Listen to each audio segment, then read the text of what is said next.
Bonjour et bienvenue dans notre studio à Weihai au port du Bon de Shanghai à l'occasion de la 7e édition de la CIE. Nous avons le plaisir d'accueillir Monsieur Christophe Loras, CEO du groupe Accor en Grande Chine.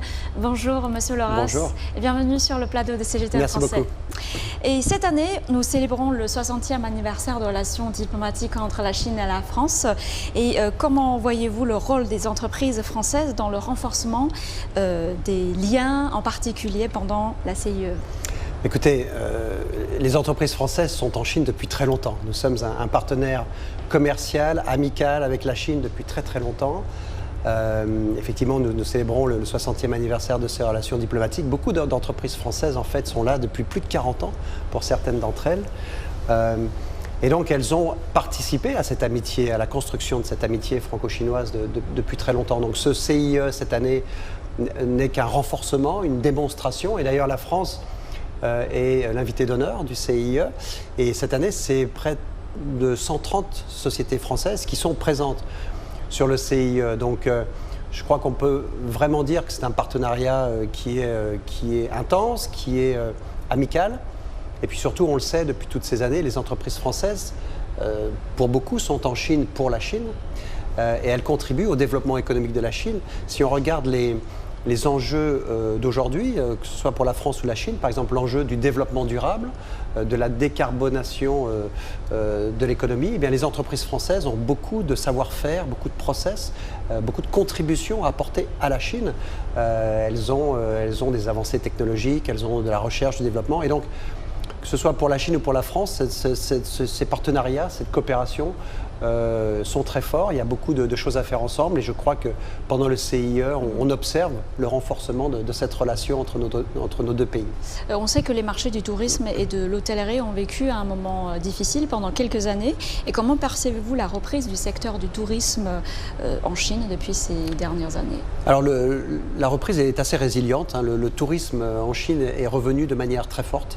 On a en fait senti un appétit très fort de la part des clients chinois de consommer du loisir, hein, pour le dire un peu crûment. Et on est plutôt positif sur l'avenir du secteur du tourisme en Chine.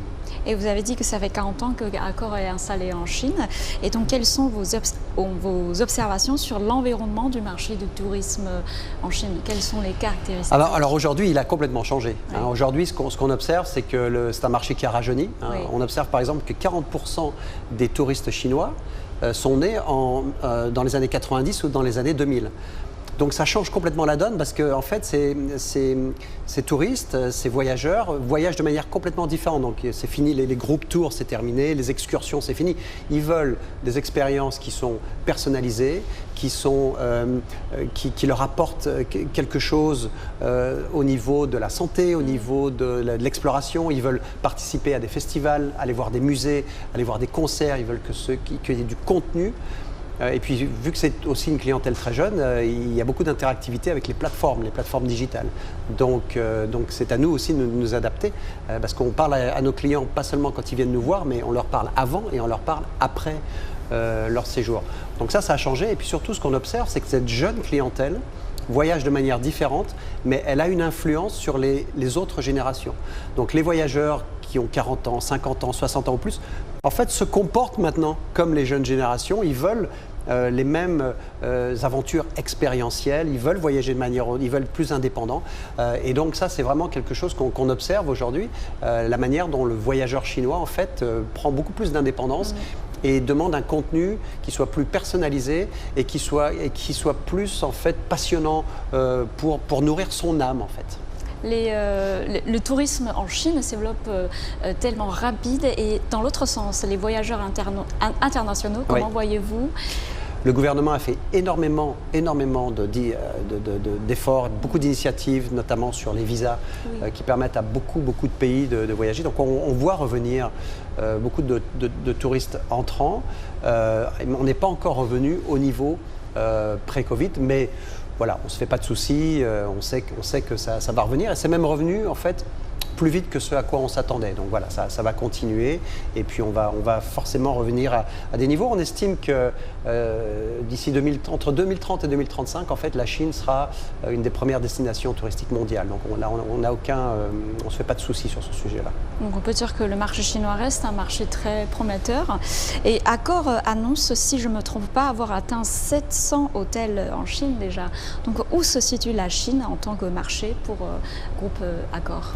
Alors c'est très très important pour nous. C'est très important. Vous parliez des touristes sortants. Donc déjà, quand on voit la population chinoise, c'est très important qu'ils connaissent nos marques puisqu'ils voyagent eux-mêmes à l'étranger. Donc il faut qu'ils reconnaissent nos marques. Pour reconnaître nos marques, il faut qu'elles soient présentes en Chine. Donc c'est très important. C'est pour ça que notre développement est très actif. On se développe évidemment dans les grandes villes, mais maintenant aussi on se développe énormément dans les villes de tiers 2, tiers 3. On s'étend aussi dans les provinces en partant vers l'ouest. Et donc pour nous, il y a un gros investissement sur le développement de nos marques. Et puis aussi sur la manière dont on communique avec nos clients chinois. Et nous sommes impatients de voir comment Accor continueront de contribuer à la riche trame de relations sino-françaises et je vous souhaite plein de succès en Chine. Merci beaucoup, c'est très gentil. Pour votre partage. Merci beaucoup.